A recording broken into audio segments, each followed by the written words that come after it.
24 জুলাই সোমবার রাত 8টায় খালেদ মহিউদ্দিন আচার্য ইউনিভার্সিটিকে জানিয়ে দিচ্ছি শিরোনাম। চিকিৎসার জন্য সিদ্দিকুরকে চেন্নাই পাঠাচ্ছে সরকার, পুলিশের অপরাধ খুঁজছে তদন্ত কমিটি।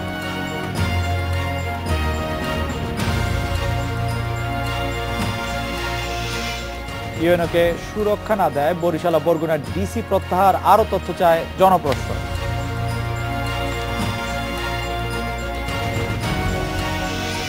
টানা বৃষ্টিতে চট্টগ্রামে পাহাড় ধসে আশঙ্কা, রাঙ্গামাটি খাগড়াছড়ি সড়ক যোগাযোগ বিচ্ছিন্ন।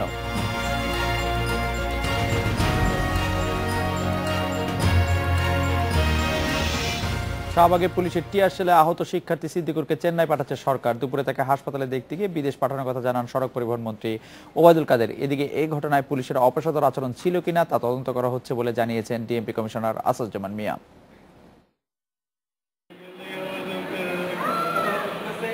স্বামীহারা সোলেমা খাতুনের স্বপ্ন ছিল ছোট ছেলে সিদ্দিকুর পড়াশোনা শেষে পরিবারের হাল ধরবে, কিন্তু এই স্বপ্ন ধূলিসাৎ করে দিয়েছে পুলিশের একটি টিয়ার শেল। তার প্রিয় সন্তান এখন কাতরাচ্ছে জাতীয় চক্ষু বিজ্ঞান ইনস্টিটিউটের বিছানায়।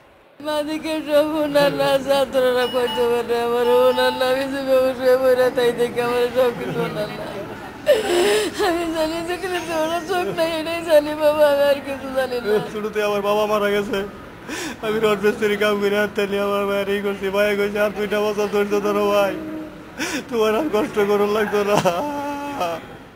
সিদ্দিকুরকে দেখতে হাসপাতালে আসেন আওয়ামী লীগের সাধারণ সম্পাদক ওবায়দুল কাদের। প্রায় 10 মিনিট কথা বলেন স্বজন ও চিকিৎসকদের সাথে। ক্যাবিনেট বৈঠকে বিষয়টি নিয়ে মাননীয় প্রধানমন্ত্রী উদ্বেগ প্রকাশ করেছেন এবং তিনি আমাকে পাঠিয়েছেন সিদ্দিকুর রহমানকে দেখার জন্য। ডিএমপি কমিশনারও আসেন হাসপাতালে, আশ্বাস দেন ঘটনা খতিয়ে দেখার। বাতাসে এটা বিস্ফোরিত হয়ে গ্যাসটা বাতাসে ছড়িয়ে পড়ে, তখন উপর থেকে এর শেলটা আস্তে করে নিচে পড়ে। তো আমরা পরীক্ষা করেছি আমাদের আহত সিদ্দিকুর রহমান, সেখানে দেখা গেল যে তার চোখের নিচে 2 সাইডেই আঘাত রয়েছে ভূতা জাতীয় কোনো জিনিসের। তো একই সাথে দুটো আঘাত কিভাবে লাগলো, এবং যদি একটা আঘাতেই দুটো চোখ ক্ষতিগ্রস্ত হয় তাহলে নাকে আঘাত লাগার বা কপালে আঘাত লাগার কথা, কিন্তু তেমন কোনো আঘাত নেই। পরীক্ষার রুটিন ও তারিখ ঘোষণার দাবিতে 20 জুলাই শাহবাগে আন্দোলনে নামে ঢাকা বিশ্ববিদ্যালয়ের অধিভুক্ত 7 কলেজের শিক্ষার্থীরা। পুলিশ লাঠিচার্জ ও টিয়ার শেল মেরে বিক্ষোভ ছত্রভঙ্গ করে দেয়। তখনই চোখে আঘাত পান Siddiqur Rahman. Ashik Hossain, independent news. UNO Tariq সলমনকে হয়রানি নিয়ে আলোচনা করতে এখন আমাদের সাথে আছেন আওয়ামী লীগের যুগ্ম সাধারণ সম্পাদক আব্দুর রহমান, সহকর্মী মুরাদ আহমেদ এবং সহকর্মী জাহানারা পারভিন আছেন আমাদের সঙ্গে। আমি সহকর্মী জাহানারা পারভিনের কাছে প্রথমে যেতে চাই। পারভিন, আমরা জানি যে একটি জনপ্রশাসন মন্ত্রণালয়ের অধীনে যে আমাদের সরকারি কর্মকর্তারা আছেন তারা একটি বৈঠক করছিলেন, সেই বৈঠকের থেকে কি জানানো হয়েছে, সরকারি কর্মকর্তারা কি সিদ্ধান্ত নিলেন? পারভিনের কাছে আমাদের একটু পরে যেতে হবে, আমরা একটু জনাব আব্দুর রহমানের কাছে আসি। রহমান ভাই, আমরা শুনছি যে ইউএনওকে যে হয়রানি করার জন্য যে ডিসি 2 জনকে প্রত্যাহার করা হলো, কেউ কেউ বলছেন এক্ষেত্রে ডিসিদেরও হয়রানি করা হলো এবং সেইটার চাপ বা প্রেসার জনপ্রশাসনের উপর বা আপনাদের উপর আছে কিনা। বলা হচ্ছে চাপের কারণেই আপনারা আসলে ইউএনওর হয়রানির ঘটনাটি এইভাবে আমলে নিলেন। রহমান ভাই। বিষয়টি আসলে এভাবে দেখাটা দুঃখজনক, কারণ ইউএনও সাহেবকে যেভাবে হেনস্থ করা হয়েছে বা তার প্রতি অবিচার করা হয়েছে সে সম্পর্কে মাননীয় প্রধানমন্ত্রীর দৃষ্টিভঙ্গি ইতিমধ্যেই তিনি দেশবাসীর কাছে পরিষ্কার করেছেন এবং তার প্রতিক্রিয়া ব্যক্ত করার মধ্য দিয়ে তিনি অবশ্যই বলেছেন যে যেই ঘটনাটি আমলে নিয়ে ইউএনওকে হয়রানি করা হয়েছে এটি অত্যন্ত দুঃখজনক এবং তিনি তার উদ্বেগ প্রকাশ করেছেন এবং ক্ষোভ প্রকাশ করেছেন। তো আজকে ডিসি প্রত্যাহারের বিষয়ে যে কথাটি আপনি বললেন, একজন ইউএনওকে আমলযোগ্য অপরাধের বিষয়টি খতিয়ে দেখার দায়িত্ব কিন্তু প্রশাসনের জায়গা থেকে তাদের প্রোটেকশন বলেন, তাদের সুরক্ষা বলেন, এবং কোন হয়রানি থেকে অযথা হয়রানি হচ্ছে কিনা সেই ব্যাপারটি দেখাশোনা করবার ব্যাপারটি কিন্তু ডিসিদের উপর বর্তায়। সুতরাং সেই জায়গায় তারা এইখান থেকে একেবারেই মানে কি বলে যে ধরাছোঁয়ার বাইরে থাকতে পারে না। সুতরাং তাদের প্রত্যাহার করা হয়েছে বটে, কিন্তু তারপরও ইতিমধ্যে 5 সদস্য বিশিষ্ট একটি কমিটি গঠন করা হয়েছে। সেই কমিটি গঠন করার মধ্য দিয়ে তারা একটা প্রতিবেদন দাখিল করবে এবং সেই প্রতিবেদন দাখিলের মধ্য দিয়ে প্রকৃত ঘটনার উদ্ঘাটন হবে এবং সেই প্রকৃত ঘটনা জানবার পরে নিশ্চয়ই বিধি মোতাবেক সরকার ব্যবস্থা গ্রহণ করবে। সহকর্মী জাহানারা পারভিনের কাছে যেতে চাচ্ছি। পারভিন, আমরা জানি যে অ্যাডমিনিস্ট্রেটিভ সার্ভিস অ্যাসোসিয়েশনের একটি বৈঠক, সদস্যদের নিয়ে একটি বৈঠক চলছে এই মুহূর্তে ইস্কাটনে। সেখানে কি বিষয়ে আলোচনা হচ্ছে? কারণ এখানে ইউএনও যেমন ওই সংস্থার একটি সদস্য, যে 2 জন জেলা প্রশাসককে প্রত্যাহার করা হয়েছে তারাও ওই সংস্থার সদস্য। কি প্রভাব আসলে জনপ্রশাসনের, তাদের যারা সতীর্থ আছেন, সহকর্মী আছেন, তাদের মধ্যে পড়লো?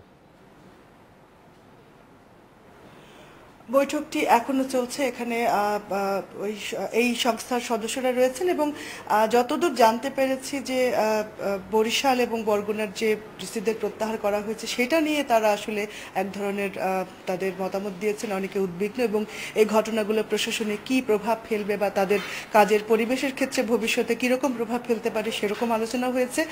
আর বৈঠক এখনো চলছে, শেষ করার পর গণমাধ্যমের সঙ্গে তারা কথা বলবেন বলে জানিয়েছেন। আমরা আসলে অপেক্ষা করছি এবং মূলত তারেক সালমানের যে বিষয়টি নিয়ে যে ঘটনাগুলো ঘটেছে সেই বিষয়গুলোকেই তারা আসলে আমলে নিয়ে এই বৈঠকটি করছেন এবং তাছাড়া 27শে জুলাই তাদের এজিএম রয়েছে, সেটাও এই আলোচনার বিষয়ে রয়েছে। আসলে আমরা এখন অপেক্ষা করছি তারা বৈঠক শেষে আনুষ্ঠানিকভাবে। মুরাদ ভাই, বরিশালের কথা একটু জানতে চাইছিলাম যে বরিশালের যে 2 জন জেলা প্রশাসক, বরিশাল বিভাগের বরিশালের জেলা প্রশাসক গাজী মোহাম্মদ সাইফুজ্জামান এবং বরগুনা জেলা প্রশাসক বশিরুল আলমকে যে প্রত্যাহার করা হলো, তার কি প্রভাব বরিশাল এবং বরগুনা জেলা প্রশাসনে পড়লো? কারণ এ কথা কি নিশ্চিত করে বলা যায় যে গাজী মোহাম্মদ সাইফুজ্জামান এবং বশিরুল আলম তারা নিজের থেকেই আসলে তাকে সুরক্ষা দিতে চাননি বা তাকে নিগৃহীত হতে দেখেও কিছু করেননি, নাকি কোনো উপর মহলের চাপের কাছে তারা আসলে নতি স্বীকার করছিলেন? সেই উপর মহল আসলে কারা? বরিশালে জনপ্রশাসন এই বিষয়ে কিছু বলছে কিনা?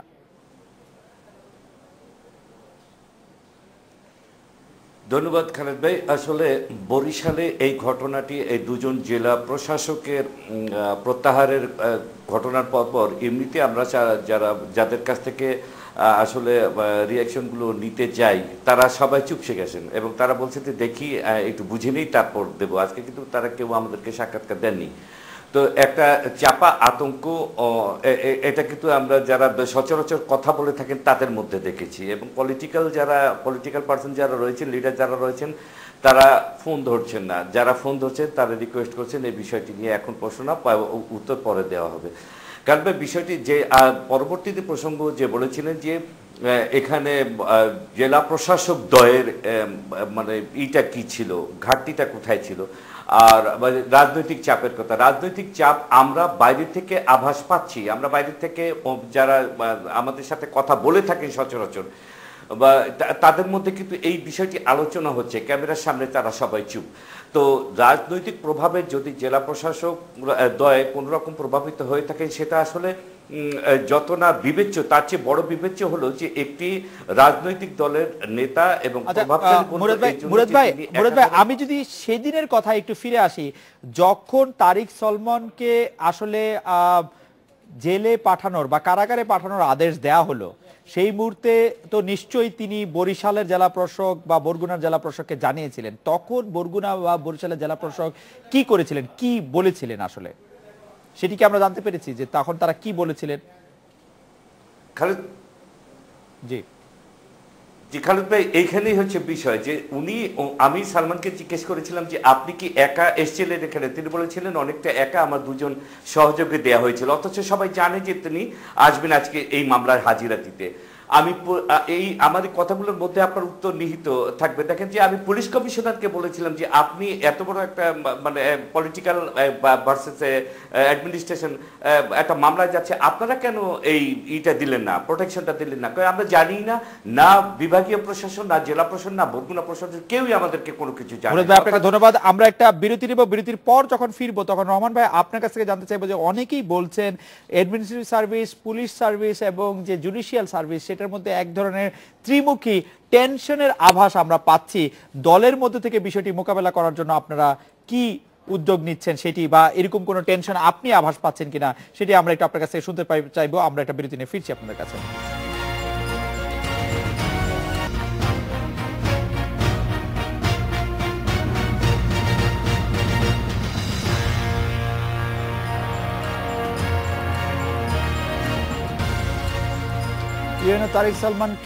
তারিক সলমনকে হয়রানি নিয়ে আলোচনা করতে এখন আমাদের সাথে আছেন আওয়ামী লীগের যুগ্ম সাধারণ সম্পাদক আব্দুর রহমান, সহকর্মী মুরাদ আহমেদ এবং সহকর্মী জাহানারা পারভিন আছেন আমাদের সঙ্গে।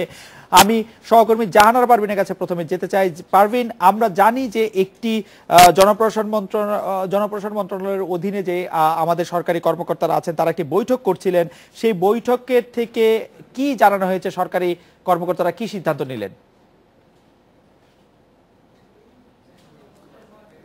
পারভিনের কাছে আমাদের একটু পরে যেতে হবে। আমরা একটু জনাব আব্দুর রহমানের কাছে আসি।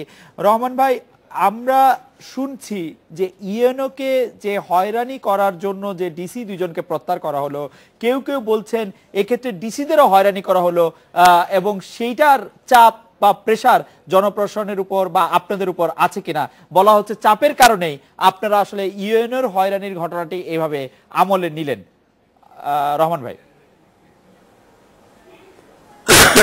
বিষয়টি আসলে এভাবে দেখাটা দুঃখজনক, কারণ ইউনূস সাহেবকে যেভাবে হেনস্থ করা হয়েছে বা তার প্রতি অবিচার করা হয়েছে সে সম্পর্কে মাননীয় প্রধানমন্ত্রীর দৃষ্টিভঙ্গি ইতিমধ্যেই তিনি দেশবাসীর কাছে পরিষ্কার করেছেন এবং তার প্রতিক্রিয়া ব্যক্ত করার মধ্য দিয়ে তিনি অবশ্যই বলেছেন যে যেই ঘটনাটি আমলে নিয়ে ইউএনওকে হয়রানি করা হয়েছে এটি অত্যন্ত দুঃখজনক এবং তিনি তার উদ্বেগ প্রকাশ করেছেন এবং ক্ষোভ প্রকাশ করেছেন।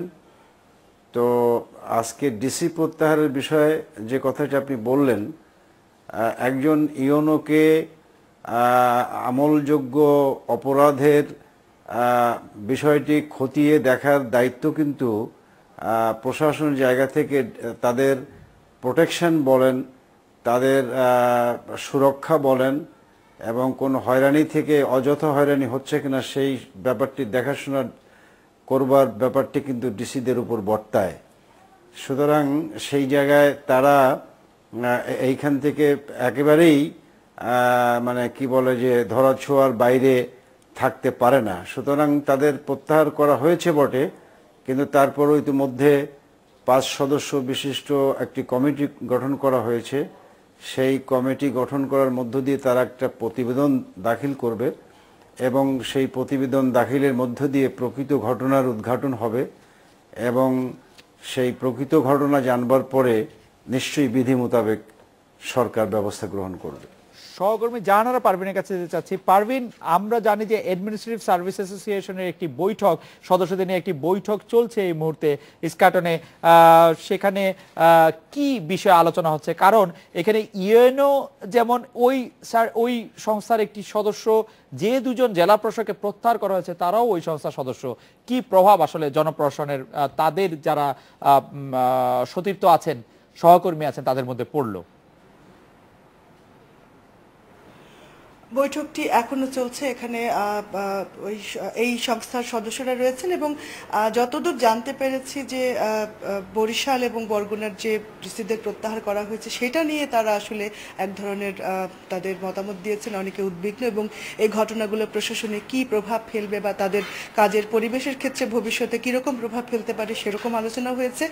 আর বৈঠক এখনো চলছে, শেষ করার পর গণমাধ্যমের সঙ্গে তারা কথা বলবেন বলে জানিয়েছেন। আমরা আসলে অপেক্ষা করছি এবং মূলত তারেক সালমানের যে বিষয়টি নিয়ে যে ঘটনাগুলো ঘটেছে সেই বিষয়গুলোকেই তারা আসলে আমলে নিয়ে এই বৈঠকটি করছেন এবং তাছাড়া 27শে জুলাই তাদের এজিএম রয়েছে, সেটাও এই আলোচনার বিষয়ে রয়েছে। আসলে আমরা এখন অপেক্ষা করছি তারা বৈঠক শেষে আনুষ্ঠানিকভাবে।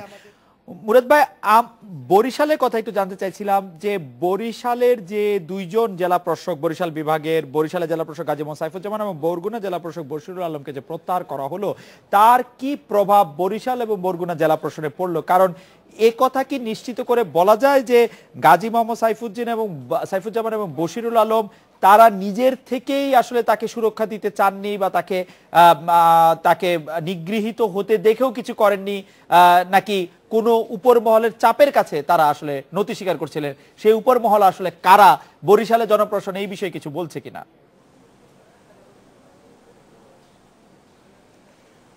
ধন্যবাদ খালেদ ভাই। আসলে বরিশালে এই ঘটনাটি এই দুজন জেলা প্রশাসকের প্রত্যাহারের ঘটনার পরপর এমনিতে আমরা যাদের কাছ থেকে আসলে রিয়াকশনগুলো নিতে যাই তারা সবাই চুপসে গেছেন এবং তারা বলছে যে দেখি একটু বুঝে নেই তারপর দেবো। আজকে কিন্তু তারা কেউ আমাদেরকে সাক্ষাৎকার দেননি।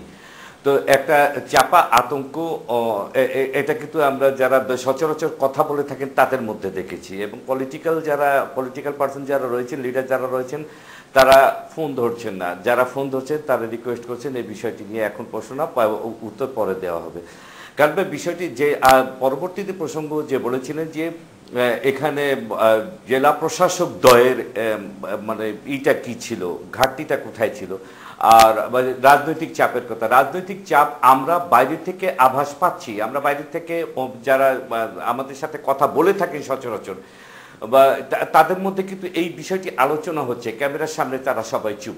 তো রাজনৈতিক প্রভাবে যদি জেলা প্রশাসক দ্বয় কোনো রকম প্রভাবিত হয়ে থাকেন, সেটা আসলে যত না বিবেচ্য তার চেয়ে বড় বিবেচ্য হলো যে একটি রাজনৈতিক দলের নেতা এবং মুরাদ ভাই, আমি যদি সেদিনের কথা একটু ফিরে আসি, যখন তারেক সালমানকে আসলে জেলে পাঠানোর বা কারাগারে পাঠানোর আদেশ দেয়া হলো, সেই মুহূর্তে তো নিশ্চয়ই তিনি বরিশালের জেলা প্রশাসক বা বরগুনার জেলা প্রশাসককে জানিয়েছিলেন। তখন বরগুনা বা বরিশালের জেলা প্রশাসক কি করেছিলেন, কি বলেছিলেন আসলে সেটি কি আমরা জানতে পেরেছি যে তখন তারা কি বলেছিলেন?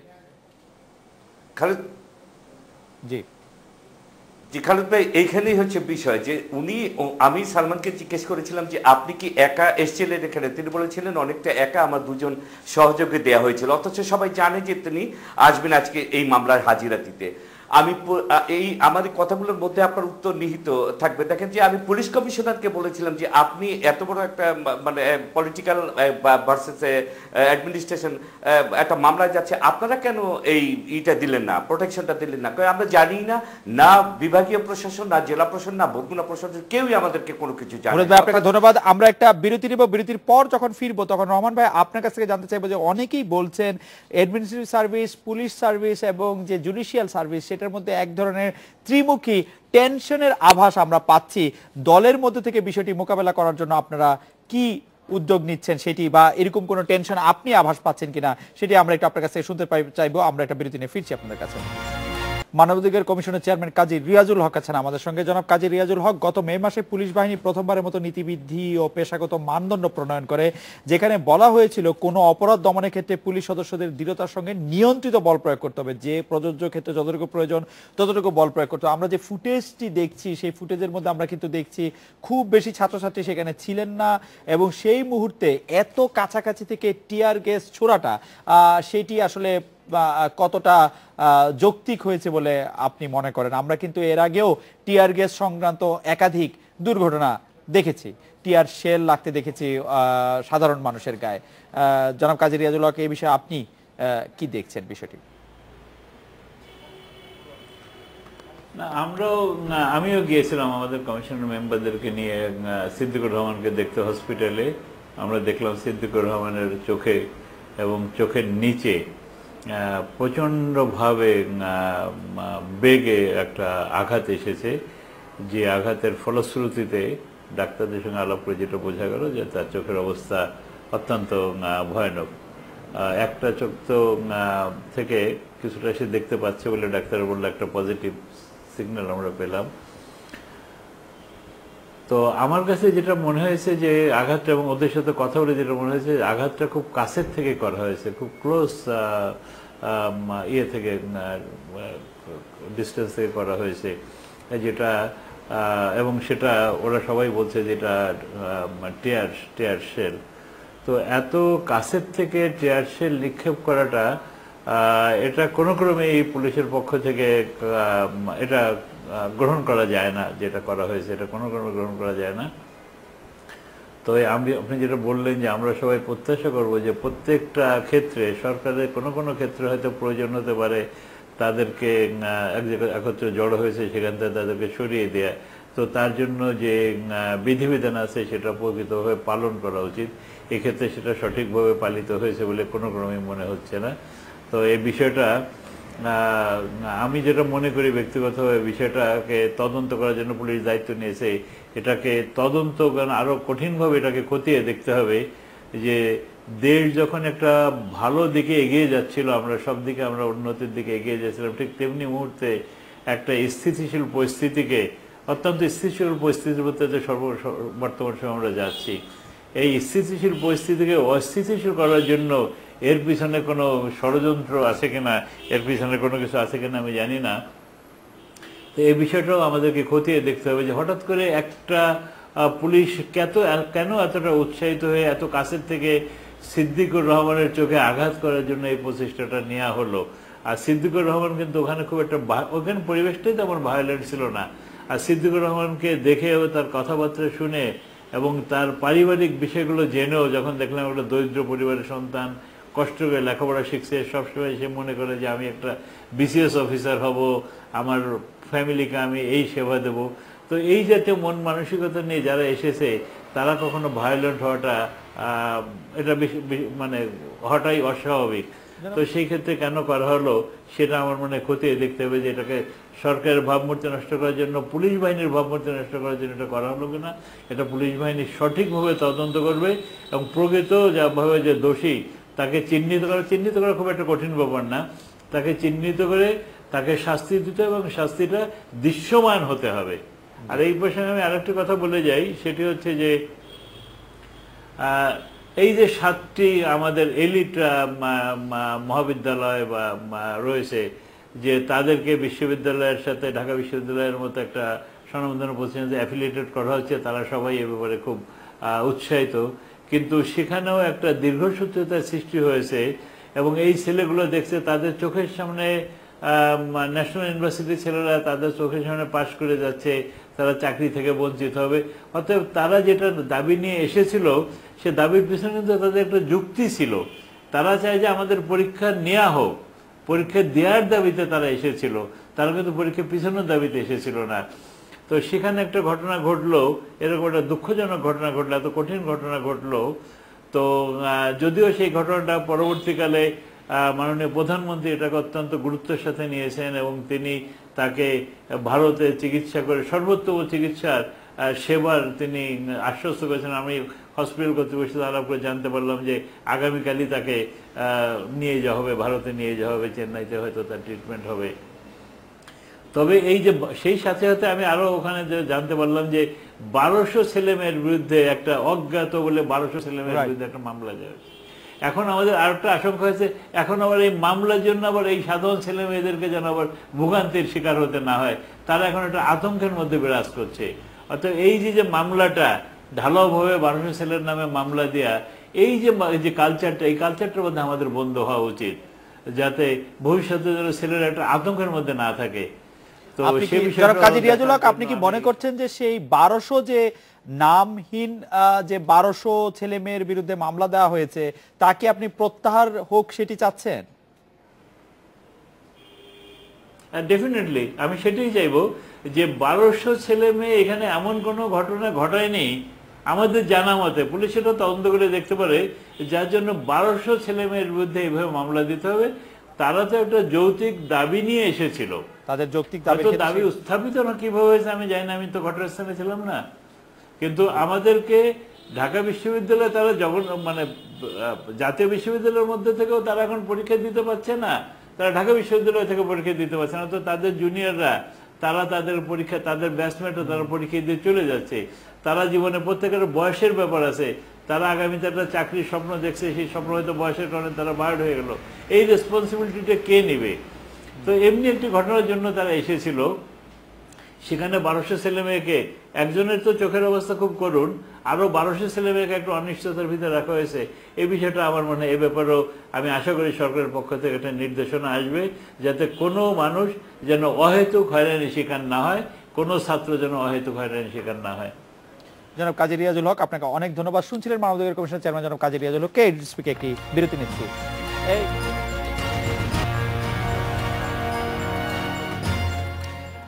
রহমান ভাই, বিরতির আগে জানতে চাইছিলাম যে মাঠ পর্যায়ে জনপ্রশাসন, পুলিশ সার্ভিস এবং বিচারকদের মধ্যে, জুডিশিয়াল সার্ভিসের মধ্যে কোনো বড় ধরনের টেনশন বিরাজ করছে কিনা? দেখুন খালিদ ভাই, এমনটি ভাববার কোনো কারণ আমি দেখি না। কারণ হচ্ছে আপনার যে আজকে এই তিনটি বিভাগেরই যে সমস্ত কর্মকর্তা এবং প্রজাতন্ত্রের কর্মচারীবৃন্দ রয়েছে, বিশেষ করে প্রশাসন বিভাগ, পুলিশ বিভাগ এবং বিচার বিভাগের, এই তিনটি বিভাগের যারা দায়িত্বে রয়েছেন তারা কিন্তু অত্যন্ত নিষ্ঠার সঙ্গে এবং আস্থার সঙ্গে এ পর্যন্ত তাদের দায়িত্ব পালন করে আসছে। সুতরাং দুইজন ডিসি প্রত্যাহারের বিষয়ে এমন ধরনের কোনো টেনশন বা পারস্পরিক একটি উদ্বেগ, উৎকণ্ঠার বিষয়টি ভাববার আমি কোনো কারণ দেখি না। তারা অত্যন্ত দায়িত্বের সঙ্গে এবং নিষ্ঠার সাথে তাদের কর্তব্য পালন করেছে এবং আগামী দিনেও তারা করবে। এবং আমাদের মনে রাখা দরকার যে বিভাগীয় শৃঙ্খলা বলতে একটি কথা আছে, এবং সেই ব্যাপারে আমার মনে হয় সংশ্লিষ্ট সকল বিভাগের কর্মকর্তা, কর্মচারী বৃন্দ সকলেই শ্রদ্ধাশীল এবং তারা এই ব্যাপারটিকে সেইভাবেই নেবে।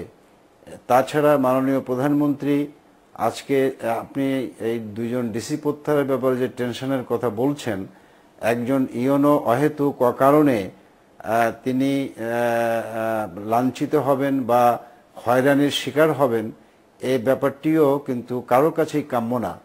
এবং এমন একটি অনাকাঙ্ক্ষিত ঘটনা অবশ্যই সকল মহলকেই আমাদের ভাবিয়ে তুলেছে। সুতরাং মাননীয় প্রধানমন্ত্রী ব্যাপারটিকে খুব গুরুত্বের সঙ্গে বিবেচনা করেছেন বলেই তিনি মূল জায়গাটায় যেতে চান, যেই ঘটনার জন্য আসল দায়ী কারা, এবং সেই আসল দায়ী ব্যক্তিদের খুঁজতে গেলেই কতগুলো ধাপ তাকে পেরোতে হবে। এবং একটি তদন্ত কমিটি যেহেতু হয়েছে, সেহেতু এই তদন্ত কমিটিটি নিরপেক্ষভাবে যাতে প্রতিবেদন দাখিল করতে পারে এবং সেই মোতাবেক যদি দেখা যায় যে আওয়ামী লীগের কোনো শীর্ষ বা গুরুত্বপূর্ণ নেতা এটির যে আসল দায়ীদের মধ্যে একজন, তবুও কি আপনারা যে শাস্তি বা ব্যবস্থা নেওয়ার ক্ষেত্রে আপনারা অবিচল থাকবেন? যদি দেখা যায় যে আমি তো মনে করি যে না, আমি তো মনে করি যে আমাদের দলীয় রাজনৈতিক ব্যক্তি এবং এমনকি প্রভাবশালী ব্যক্তিও হয়, তাহলে সেই ক্ষেত্রে আমাদের দলীয় প্রধান বঙ্গবন্ধু কন্যা শেখ হাসিনা এই ক্ষেত্রে অবিচল এবং তিনি অনড়, এবং সেই ক্ষেত্রে যদি তার জড়িত থাকবার ঘটনা প্রমাণ হয় তাহলে অবশ্যই তাকে শাস্তি পেতে হবে, এবং এই ব্যাপারে আমাদের দলীয় দৃষ্টিভঙ্গি অত্যন্ত পরিষ্কার। মুরাদ ভাই, আমরা একটা 1 মিনিটের বিরতি দিব। বিরতির পর যখন ফিরে আসবো তখন আপনার কাছে একটু জানতে চাইবো যে বগুড়ায় নতুন জেলা প্রশাসক হিসেবে দায়িত্ব নিয়েছেন হাবিবুর রহমান, পাবনা জেলা পরিষদের সিইও মোখলেসুর রহমান দায়িত্ব নিয়েছেন বরগুনা জেলা প্রশাসকের। সেই দুইজন নতুন দায়িত্ব নেওয়ার পর তারা আপনাদের সঙ্গে কোনো কথা বলেছেন কিনা, সাংবাদিকদের সঙ্গে আমি বুঝাতে চাচ্ছি, বা তারা যে আইন শৃঙ্খলা রক্ষাকারী যে কমিটি আছে সেই কমিটির সাথে, যেখানে পুলিশ এবং পিপি জিপিরা উপস্থিত থাকেন, সেরকম কোনো বৈঠক করছেন কিনা, তারা কি জানাচ্ছেন, কি মেসেজ দিচ্ছেন বরিশাল এবং বরগুনাবাসীদের? আমরা একটা বিরতি নিচ্ছি, ফিরছি আপনার কাছে 1 মিনিট পরেই। মুরাদ ভাই, আমরা জানতে চাইছিলাম যে নতুন জেলা প্রশাসকের দায়িত্ব নেওয়ার পরে তারা সংবাদ মাধ্যমে কথা বলেছেন কিনা, তারা আইন শৃঙ্খলা কমিটি সভা করেছেন কিনা। ফাইন। খালেদ ভাই, আসলে আমি বরগুনা দিয়ে শুরু করি। বরগুনার জেলা প্রশাসক যে হিসাবে যিনি নিয়োগ পেয়েছেন তিনি হচ্ছেন মোখলেসুর রহমান। তিনি এই মুহূর্তে তার পরিবার সহ হজ ক্যাম্পে রয়েছেন। আগামীকাল তার ফ্লাইট, তিনি হজ পালন করতে যাবেন। নিয়োগ প্রাপ্তির খবর পাওয়ার সাথে সাথে তিনি সংশ্লিষ্ট মন্ত্রণালয়ে যোগাযোগ করেছেন এবং সেখান থেকে তিনি পারমিশন নিয়ে হজে চলে যাচ্ছেন। এবং বরগুনার যিনি এডিসি রয়েছেন সিনিয়র, তাকে আগামীকাল থেকে শুরু হওয়া যে জেলা প্রশাসকের যে সম্মেলন আছে সেখানে যোগ দিতে বলা হয়েছে। তো বোঝাই যাচ্ছে যে উনি এর আগে হজ থেকে ফেরার আগে আর কোনো কথা বলছেন না কারোর সাথে। আর বরিশালের জেলা প্রশাসক হিসাবে যিনি নিয়োগ পেয়েছেন, এখন পর্যন্ত বরিশাল জেলা প্রশাসনের সাথে আলাপ করে যতটুকু জানা গেছে যে তিনি আগামীকাল থেকে শুরু হওয়া যে ডিসিতে যে সম্মেলন আছে সেখানে যোগ দিচ্ছেন। যোগ দেওয়ার সম্ভাবনা তার খুব বেশি। আর বরিশালের যে মানে সদ্য বিদায়ী জেলা প্রশাসক, তিনি আগামীকালকে বরিশালে আসবেন এবং তার মানে ব্যাগ অ্যান্ড ব্যাগেজ নিয়ে তিনি চলে যাবার উদ্দেশ্যে আসবেন। তো এই হচ্ছে এখানকার। আর যে সবার কথা বলা হয়েছে, এখন পর্যন্ত যতটুকু আমরা জানতে পেরেছি এই সংক্রান্ত কোনো তারা মিডিয়ার সাথে কোনো কথা এখন পর্যন্ত বলেননি। রহমান ভাই, আমরা এটাও পর্যন্ত শুনছি যে প্রধানমন্ত্রীকে উদ্ধৃত করে বাংলা ট্রিবিউন রিপোর্ট করছে ওবায়দুল্লাহ সাজু কে, দলে তার অবদান কি, আজ অতি উৎসাহী হয়ে যে ঘটনা তিনি ঘটিয়েছেন তাতে কি হয়েছে, দল ও সরকারকে তিনি বিব্রত করেছেন। স্পষ্টতই প্রধানমন্ত্রী সহ আপনারা সবাই, দল এবং সরকারের সবাই এতে বিব্রত। আপনারা যাতে, আমরা প্রায় শুনি অনুপ্রবেশকারী বা হাইব্রিড বা কাউয়া, এদের কথা শুনি আওয়ামী লীগে এদের দৌরাত্ম্য কমানোর জন্য আপনারা ইমিডিয়েটলি কি ব্যবস্থা নিচ্ছেন রহমান ভাই? দেখুন, ইতিমধ্যেই মাননীয় প্রধানমন্ত্রী তিনি একটি নির্দেশনা দিয়েছেন দলের সাধারণ সম্পাদককে যে সারা বাংলাদেশে এই ধরনের যারা অনুপ্রবেশকারী, আমি ভালো ভাষাই বললাম, তারা দলে স্থান করে নিয়েছে, তাদের একটা তালিকা প্রণয়ন করবার জন্য। কিন্তু রহমান ভাই, ওবায়দুল্লাহ, সরি আমি রহমান ভাই, আমি একটু মাঝখানে একটু কথা বলি। ওবায়দুল্লাহ সাজু কিন্তু অনেকদিন ধরে আওয়ামী লীগ করছেন, পারিবারিকভাবে তারা আওয়ামী লীগ ঘরানারই, যিনি মামলার বাদী। না, শুধু দলের মধ্যে অনুপ্রবেশকারীরাই এই ধরনের একটা অবাঞ্ছিত ঘটনা ঘটাচ্ছে তা না। দলের দীর্ঘদিনের অনেক কর্মীও বা নেতাও এই ধরনের কিছু ঘটনা বিচ্ছিন্ন বিক্ষিপ্তভাবে মাঝে মধ্যে ঘটে, যেটা আমাদেরকে বিব্রত করে।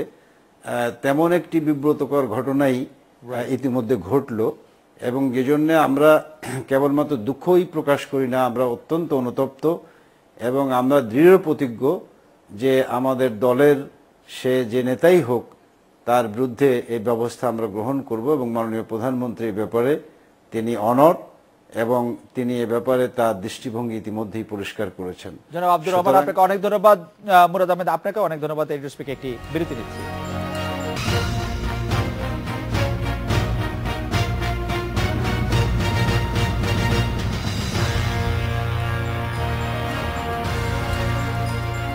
ভারী বৃষ্টির কারণে চট্টগ্রামের নিচু এলাকায় জলাবদ্ধতা সৃষ্টি হয়েছে, এতে চরম ভোগান্তি পোহাতে হচ্ছে নগরবাসীকে। এছাড়া চট্টগ্রাম বিভাগে পাহাড় ধসের সতর্কতা জারি করেছে আবহাওয়া অফিস। পানিতে তলিয়ে গেছে দেশের অন্যতম পাইকারি বাজার খাতুনগঞ্জ, আসাদগঞ্জ ও চাকতাই এলাকাও। ব্যবসায়ীরা জানিয়েছেন খাতুনগঞ্জ ও আসাদগঞ্জের প্রায় সব আড়তেই পানি উঠেছে। এদিকে কাপ্তাই হ্রদে পানি বাড়ায় কয়েকদিন ধরে সেখান থেকে পানি ছাড়া হচ্ছে। বুধবার থেকে চট্টগ্রামের পরিস্থিতির উন্নতি হতে পারে।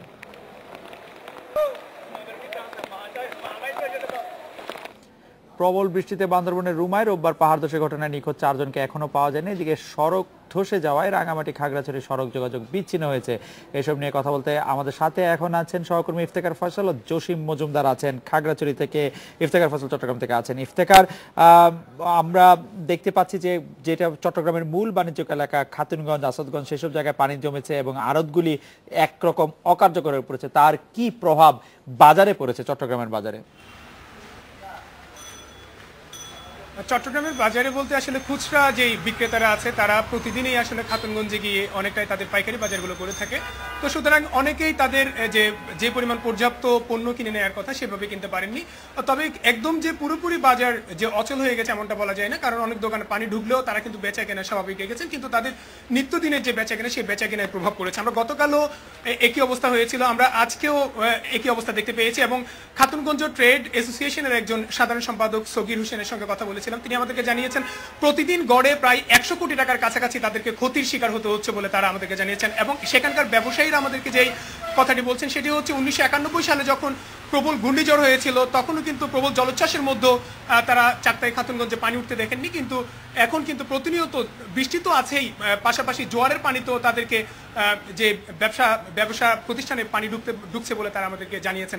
আর শুধু খাতুনগঞ্জ নয় এবং আসাদগঞ্জ নয়, এর পাশাপাশি অন্যান্য যে চট্টগ্রাম নগরীর যে নিচু এলাকাগুলো আমরা প্রতিবারই বলে আসি যে মুরাদপুর, আগ্রাবাদ, চকবাজার, কাতালগঞ্জ সহ বেশ কিছু এলাকা যেগুলো অপেক্ষাকৃত নিচু, এইসব এলাকায়ও আমরা দেখতে পেয়েছি যে হাঁটু থেকে কোমর অবধি পর্যন্ত পানি রয়েছে। এবং সেখানে যারা প্রতিদিন একদম যে স্কুল যাতায়াতকারী শিশু কিশোর থেকে শুরু করে যে নিত্যদিনে অফিসে যাতায়াতকারী যে আমরা সারাদিন এই খবরগুলি শুনছিলাম। ইফতেখার, এই মুহূর্তে আপনি আমাদেরকে জানাতে পারেন কি যে পাহাড় ধসের সম্ভাবনা রয়েছে বলে চট্টগ্রামে সতর্ক আছে, এই মুহূর্তে ধস হতে পারে এমন পাহাড়ি এলাকায় কতজন বাস করছেন চট্টগ্রামে?